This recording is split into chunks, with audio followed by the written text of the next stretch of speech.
あーにゃんち、テレビつけてもいいぞ。あーにゃこれ好き。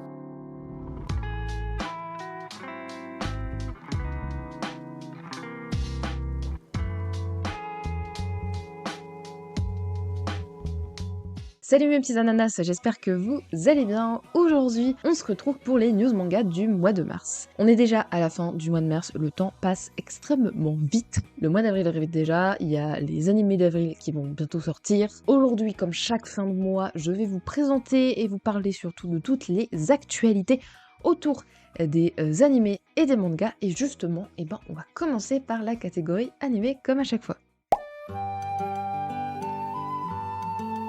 Pour commencer, je vais vous parler de deux animés qui vont débarquer sur des plateformes où ils n'étaient pas présents actuellement, logique. Déjà de Frieren donc va sortir sur Netflix, donc c'est depuis le 1er mars que c'est sorti. En tout, il y a 28 épisodes à Frieren, donc la saison 1 de Frieren. Et ensuite c'est Toradora, qui est un animé qui date d'il y a un moment, ça fait un petit moment qu'il est sorti, ça doit faire une quinzaine d'années qu'il est sorti en animé. Et donc ça va sortir sur ADN, donc voilà. Pour ceux qui n'ont pas vu ces animés, qui ont des abonnements à ces plateformes, n'hésitez pas à aller les voir. Nous avons des informations concernant Haikyuu. Donc normalement l'année dernière ou en 2023 je sais plus, il y a un film de la suite de Haikyuu qui est sorti au Japon. En France, je ne sais pas pourquoi, on n'a aucune plateforme qui l'a acquis en droit, enfin je l'ai jamais vu en France. Normalement il y a un second film qui sort pour clôturer l'animé, mais ils vont faire un film bonus qui va sortir donc cette année au Japon. Je sais pas exactement si ce sera tiré du manga ou pas. Il n'y avait pas plus d'informations. Ça s'appellera Haikyuu versus le petit géant, donc voilà, on n'a pas plus d'informations. Et en parlant de film, le film de Kaiju numéro 8, donc Mission Recon, va sortir le 17 et 18 avril en France. Avant de parler d'annonces de nouveaux animés ou de nouvelles saisons, parce qu'on a eu pas mal ce mois-ci, je devais de vous parler du retour de One Piece qui va être de retour le 6 avril. Et il n'y aura pas qu'un seul épisode, il y aura deux épisodes, donc le 1123 et le 1124 qui vont sortir. Et donc du coup, je vous avais dit qu'il y a pas mal d'annonces de nouvelles saison ou de nouveaux animés. Et c'est le cas du manga Je veux t'aimer jusqu'à ta mort de Nachi Aono qui va bénéficier d'une adaptation animée. Ça a été annoncé. Pour ce qui est des nouveaux animés ou des nouvelles saisons, on a vraiment pas mal qui ont été annoncés ce mois-ci. Je vais toutes vous les citer. Déjà, premièrement, nous avons la saison 2 de Frieren qui va sortir en janvier 2026. Ensuite, on a des informations pour le film Demon Slayer, la forteresse infinie qui lui sortira le 17 septembre dans les cinémas français et francophone, et à l'international également. Je mettrai les dates à l'écran pour les autres pays. Ensuite, nous avons la saison 2 de Skip to Lover qui a été annoncée, mais nous n'avons pas de date. Gyachi Akuta sortira en juillet 2025. This Monster Wants to Eat Me sortira en octobre. Et justement, si vous avez des informations sur les animés qui sortent cette année, je vous invite à aller voir ma vidéo dans le i en haut à droite. Ensuite, la saison 4 de Tate no Yusha qui a été annoncée en juillet. La suite de Bunny Girl Senpai sortira en juillet. La saison 3 de One Punch Man sortira en octobre. Encore beaucoup de choses qui vont sortir à cet automne, comme d'habitude. Et enfin, le film Chainsaw Man Redze sortira le 19 septembre au Japon. Donc c'est la suite de Chainsaw Man qui sortira en film. Donc comme ça sort au Japon, on verra pour la date en France, ce sera peut-être pas maintenant. En tout cas, ce sera certainement en 2026. Voilà toutes les informations à propos des animés que j'avais à vous dire. Maintenant, on va passer aux actualités à propos des mangas. Un éditeur de light novel qui s'appelle Olphebe, qui édite notamment Sword Art Online, Re:Zero, Danmachi, va augmenter ses tarifs parce qu'ils ont changé de distributeur et le distributeur a des prix plus élevés, donc forcément ils changent leur prix. Je vous mettrai à l'écran l'augmentation des prix, ça augmente entre 1 et 2 euros. Des augmentations de prix encore. En même temps, on a l'habitude avec tout ce qui augmente. Ça fait un peu chier. Déjà parlé de ça de plusieurs fois dans les news manga, notamment celle du mois dernier. N'hésitez pas à aller la voir. Il y a pas mal de coffrets ou d'offres qui ont été annoncées, donc notamment chez Crunchyroll. Ils vont offrir pour l'achat d'un tome le second tome sur les séries que vous verrez à l'écran. Je crois qu'il y a Dan Dan Dan, il doit y avoir Chainsaw Man. Enfin bref, voilà. C'est toujours cool voilà, d'avoir un seul tome à payer et en avoir deux. Sauf que bon, ça marche que sur le premier. Et sur le deuxième, ça marche pas sur... si vous achetez par exemple un tome qui n'est pas le premier ou le deuxième, quoi. Si vous achetez le troisième et le quatrième, ça ne marchera pas. Nous avons Nana qui va être de retour en coffret, donc une réédition de ce manga culte dans un petit coffret. Le coffret comportera le tome 1 jusqu'au tome 10 et ce sera au prix de tous les tomes réunis, donc du tome 1 jusqu'au tome 10. Il n'y aura pas de remise de prix. C'est souvent le cas des coffrets, ils font pas de remise de prix, malheureusement. Ce qui est bizarre parce que je pense que s'ils faisaient une remise de prix, peut-être que ça leur apporterait plus d'argent techniquement parce qu'il y aurait peut-être plus de ventes. Voilà, je comprends. Mais c'est vraiment le cas de tous les éditeurs, à chaque fois ils font pas de remise de prix. L'auteur de Gundam, Yoshizaku Yakuhito, va écrire un nouveau manga. Il a débuté tout simplement ce nouveau manga dans le Young Jump. Son manga s'appelle Giniro Nomichi Andayama Hibun, qui donc raconte l'histoire de Godai Tomohatsu, un entrepreneur ayant vécu à l'ère Meiji, donc de 1868 à 1912, que ça se passe l'ère Meiji au Japon. Il est célèbre pour avoir exploité les mines d'argent en dépit des frictions et d'autres obstacles. Voilà, donc c'est un manga sur un personnage qui a réellement existé au Japon à l'ère Meiji. Je ne sais pas si vous êtes passé à côté ou pas, j'en ai déjà parlé dans plusieurs de mes vidéos news manga et dans des shorts aussi. Aka Akasaka et Aoi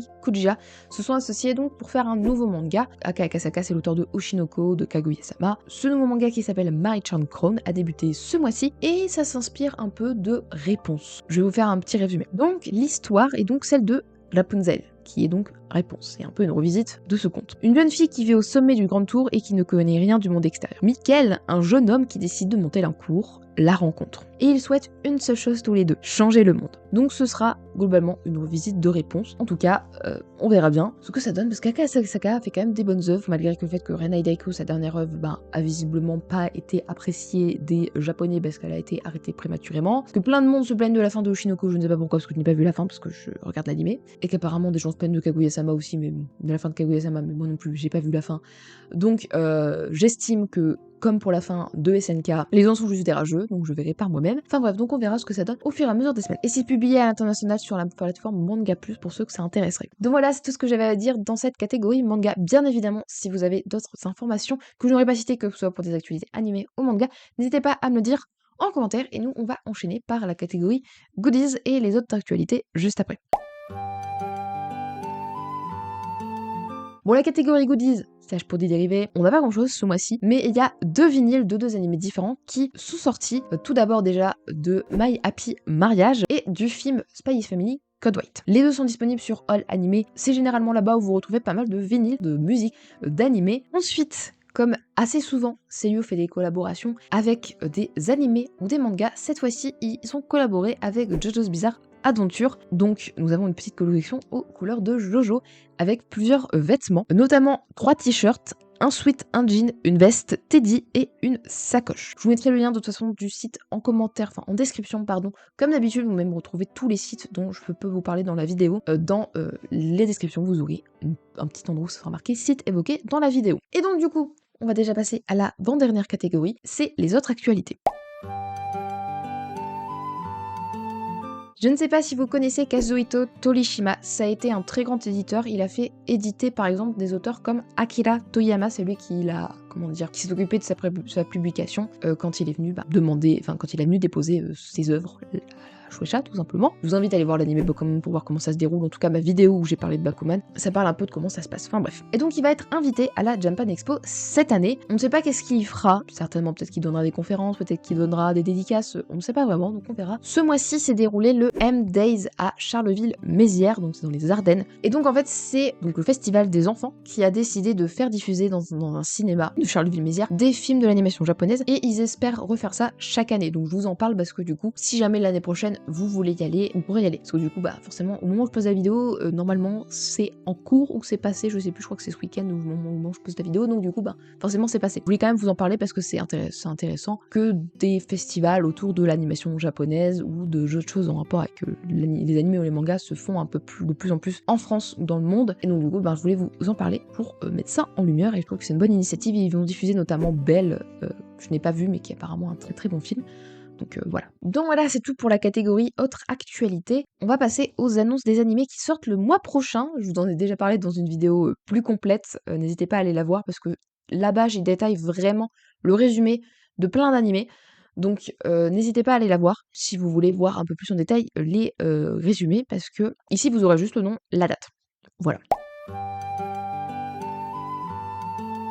Alors on va commencer dans l'ordre bien évidemment de sortie. On va commencer le 4 avril avec la saison 2 de Windbreaker et la saison 3 de Fire Force. Ensuite, le 5 avril avec le remake de l'anime Yaiba, donc de l'auteur de Conan. Ensuite, l'arc Emerald Witch Arc de Black Butler, donc c'est la saison 4 ou 5, je sais plus exactement. L'anime Koulu Generic Romance, donc c'est pas une nouvelle saison, c'est un nouvel anime. La saison 2 de Slime Taoshite 300 Nen.